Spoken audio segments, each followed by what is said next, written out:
कान में उप मुख्यमंत्री साहब माननीय देवेंद्र फडणवीस ने बता दिए कि आप लोग ये मोर्चे के डेलीगेशन में मत जाइए। वहां की पुलिस पूछ रही थी ये सतीश पेन्नाम कहां से आया। ये लोग पूछ रहे थे कि ये डेलीगेशन सूरजगढ़ पे क्यों बात करना चाहता है, ये डेलीगेशन डीपीटी पे क्यों बात करना चाहता है, ये डेलीगेशन आरक्षण पे क्यों बात करना चाहता है। साथियों, ये जितने लोग हैं, पूरे 25 आमदारों की मीटिंग हुई विधान भवन में, और ये विधान भवन में आमदारों के माध्यम से बताने की कोशिश जारी थी कि भैया हम लोग कुछ समाज के बारे में सोच रहे हैं, लेकिन जितने आमदार थे ये पूरे गांडू आमदार थे। एक भी आमदार उसमें तुम्हारे बारे में बात नहीं की। बाद में प्रस्ताव आया कि हमारे आदिवासी मिनिस्टर से मिलिए आप। आदिवासी मिनिस्टर के पास लेके गए। जैसे मिनिस्टर ने अपना कागज देखा, मिनिस्टर ने बोल दिया माझ्या ओएसडीसी बेटा मी नाही येऊ शकत तिथं। तो मिनिस्टर को लगा भैया मैं इनको क्या जवाब दूंगा, ये तो पिछले बार वाले ही लोग हैं जिन्होंने डीबीटी पे बात किए थे और मैंने बोला था 6 महीने के अंदर, 3 महीने के अंदर हम लोग रद्द कर देंगे। ये झूठे लोग हैं, इनको मोदी की बीमारी लग गई है, ध्यान में रखिए। और इनको ऐसा लग रहा था कि ये सफेद कपड़े वालों का मोर्चा है। उनको मालूम नहीं है सर पे किसकी टोपी है। जो देश का बाप है, जो महात्मा गांधी का गुरु रहा है, डॉक्टर बाबा साहब आम्बेडकर का आदर्श रहा है, उस बिरसा मुंडा की औलाद है हम, उस बाबूराव शर्मा की औलाद है जिसने जवानी में, तुम्हारी उम्र में अपने आप को समाज के लिए कुर्बान कर दिया। जो लोगों के हम वंशज थे, आज जो तुम लोगों ने बैठे हैं, इतना देर आप लोग जो बैठे हैं, ये इस बात का प्रमाण है कि अपनी बात रखने वाला वहां कोई नहीं है। ये जितने लोग चुन के गए हैं, वहां के आमदारों को बताया गया कि गढ़चिरौली के बच्चे बैठे हैं, साला एक आमदार सामने नहीं आ रहा था, एक आदमी कुछ बोलने के लिए तैयार नहीं था। मिनिस्टर चुप है, तुम्हारे मिनिस्टर चुप है, वहां के लोग चुप है, वहां का आमदार चुप है, वहां का मिनिस्टर चुप है। क्या बात है, सूरजगढ़ पे बात नहीं होना बोलते हैं, सब पर बात होना। सूरजगढ़ पे क्यों नहीं होना बे, तेरे बाप की जमीन है क्या? ये आदिवासी समाज की जमीन है और वो जमीन छीनने का षड्यंत्र कर रहे साथियों। 1000 करोड़ रुपए रोज मिलता है इनको वहां से, और उस एरिया से मिलता है जिस एरिया के लोगों के बदन पे कपड़े नहीं है, उनको खाने को रोटी नहीं है। वो लोग कौन सी हालात में जीते हैं, वो लोगों के भरोसे ये लोग 1000 करोड़ का बिजनेस कर रहे हैं। ये माइनिंग जो हो रही है, ये इलीगल माइनिंग है, इसलिए आपके सामने बात नहीं करना चाहते हैं। इनको मालूम है कि भाई ये कौन सा सवाल खड़े करेंगे, इनको मालूम है ये पूछेंगे कि आप कौन से कानून के तहत यहाँ की जमीन आदिवासियों के अधिकृत किए हैं। इनको मालूम है ये पूछेंगे भाई डीबीटी का मतलब क्या है। इनको ये मालूम है ये आरक्षण के बारे में पूछेंगे कि तू सुप्रीम कोर्ट से बड़ा हो गया है क्या। इनको ये मालूम है ये आश्रम शाला के बारे में पूछेंगे कि वहाँ जो बच्चों का बलात्कार हो रहा है वो कैसे हो रहा है, क्यों हो रहा है। आश्रम स्कूल के बच्चों के साथ में जो हो रहा है वो किसी बच्चों के साथ में नहीं होता है। जो 5 साल का बच्चा होता है, जिसको कुछ नहीं समझता है, वो आदिवासी ऑफिस पे भरोसा करके हमारे बच्चों को भेज देते हैं आश्रम स्कूल में। वो 6 साल के बच्चे के साथ बलात्कार, 12 साल की लड़की के साथ बलात्कार, इनकी मां बहनों के साथ होने दो ना।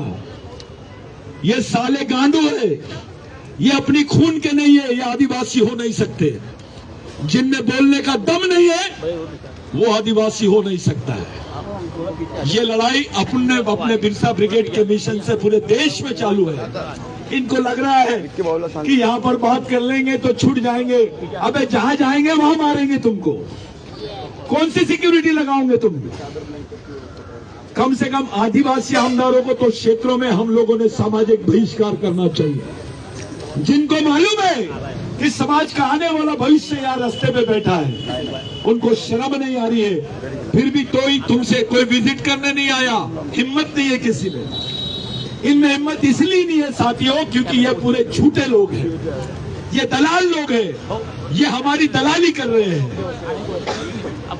और जिस प्रश्नों को लेकर हम लोग खड़े हैं वो प्रश्न समाज के सबसे महत्वपूर्ण प्रश्न है जिस पे इनको बात करना ही पड़ेगा। आज 6-6 साल के बच्चों को कैंसर हो रहा है, लंग्स कैंसर हो रहा है। वो लैट्रिन करने जाते हैं तो उनके लैट्रिन से लाल मिट्टी निकल रही है।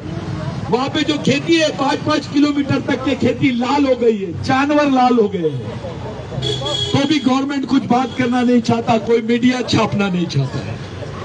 क्या बात है भाई, आदिवासी है कि जेल है वो? आपको शायद मालूम होगा उन क्षेत्रों को दंडकारण्य क्षेत्र बोलते हैं जहां पर दंड दिया जाता है और उसके बदले में एक आपको टैग मिलता है कि आपने अगर कुछ सिस्टम के खिलाफ में बोला तो आप नक्सलवादी हो। आपकी किस्मत में गोली लिखते हैं, आपका भविष्य नहीं लिखते हैं लोग। 15-15 साल की लड़कियों के हाथ में गन आया, कोई आदिवासी एमएलए क्यों नहीं पूछता है? कोई मिनिस्टर क्यों नहीं पूछता है कि तूने जब किताब पकड़ना था, जब तेरे हाथ में कॉपी होना चाहिए था, तब तेरे हाथ में गन कहां से आई? कोई गांडू मिनिस्टर नहीं पूछता है। ये आपके मिनिस्टर नहीं हो सकते हैं, ये आपके साथी नहीं हो सकते हैं। इनके लिए पार्टी बड़ी है, इनके लिए पद बड़ा है, इनके लिए दलाली बड़ी है। साथियों, ये लड़ाई यहीं से समाप्त नहीं हो रही है। इस लड़ाई को पूरा समाज देख रहा है। मैं तो आप लोगों के बीच का एक साथी हूं। मैंने आपकी स्टूडेंट लाइफ से ही जीवन जिया है। मैं भी इंजीनियर था, मैं भी इंडियन इंजीनियरिंग सर्विसेज करके आया। मेरे को जब फील हुआ उस समय तो मैंने तय किया कि पूरे देश में हम लोग बिरसा मुंडा का आंदोलन पहुंचाएंगे, कंटा भील का आंदोलन पहुंचाएंगे, बाबूराव शर्मा का आंदोलन पहुंचाएंगे। आज आप यकीन मानिए मेरे को 26 साल हो गए हैं, 27 साल। मैं आपके जैसा स्टूडेंट था, 22 साल का स्टूडेंट था मैं, तब से मैं इस लड़ाई को लड़ रहा हूं पूरे देश में। हम लोगों ने इसी चक्कर में एक अच्छी इंजीनियरिंग की नौकरी मैंने छोड़ दी। मैं भी आपके जैसा ही इंजीनियर था, मैं भी अच्छी पोस्ट पे था, क्लास 1 ऑफिसर था। हम लोगों ने भी कुछ नहीं किया, कोई घर नहीं, कोई बार नहीं, कोई शादी नहीं, कुछ नहीं। सिर्फ एक ही जिद कि हमारी माँ बहनों का जो अपमान होता है, हमारे समाज का जो अपमान करते हैं, हमारे समाज के साथ जो घातक होता है, जो गद्दारी होती है, वो आने वाली पीढ़ी के साथ में नहीं होना चाहिए। इसी उद्देश्य को लेकर ये आंदोलन है। इसमें कोई स्वार्थ नहीं है, इसमें आपका जिंदगी जुड़ा हुआ है। इसमें आज जो ये डीबीटी की बात कर रहे हैं, कल हॉस्टल्स बंद करने की बात कर लेंगे। आप क्या कर लोगे? अब टाटा तय करेगा कि आदिवासी का बच्चा 4 रोटी खाना चाहिए, 2 रोटी खाना चाहिए, इतना चावल खाना चाहिए। यानी आपने कितना खाना खाना चाहिए ये भी टाटा तय करेगा। ये लोग सेंट्रल बेस की कंसेप्ट ला रहे हैं। आप जानते हो यहां पर क्या हुआ है? सब लोग चुप है क्योंकि सबको पैसे मिल रहे हैं। खत्म हो गई चार्जिंग।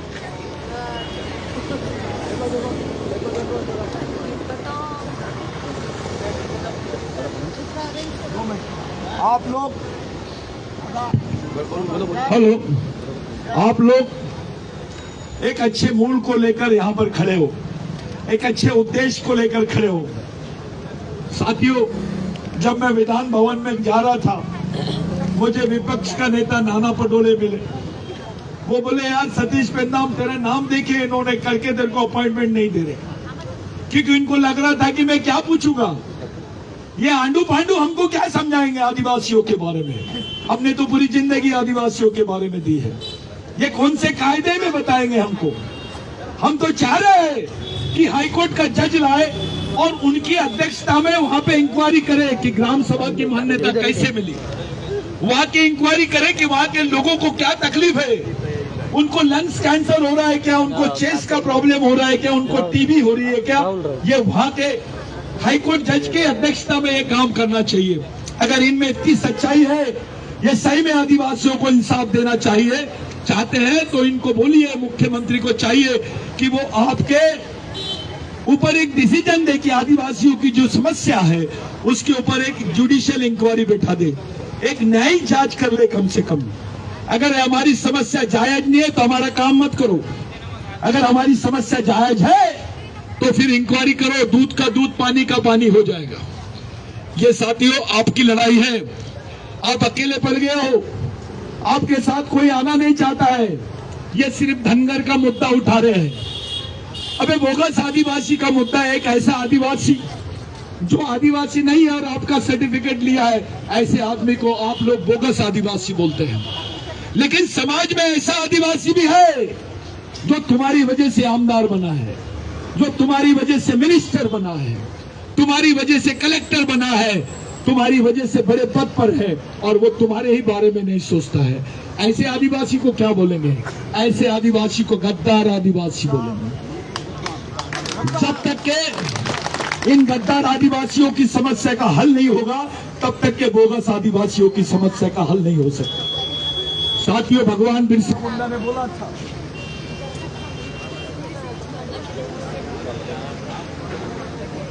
हेलो चार्जिंग, आप लोग, भगवान बिरसा मुंडा ने बोला था कि समाज आर्थिक रूप से गरीब रहा चलेगा।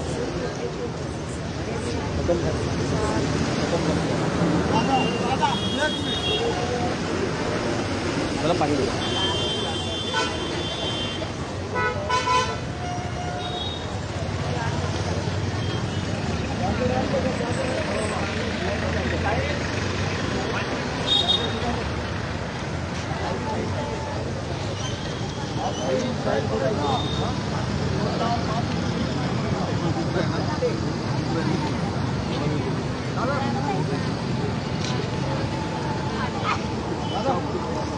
सतीश दादा जिंदाबाद जिंदाबाद जिंदाबाद सतीश दादा जिंदाबाद जिंदाबाद जिंदाबाद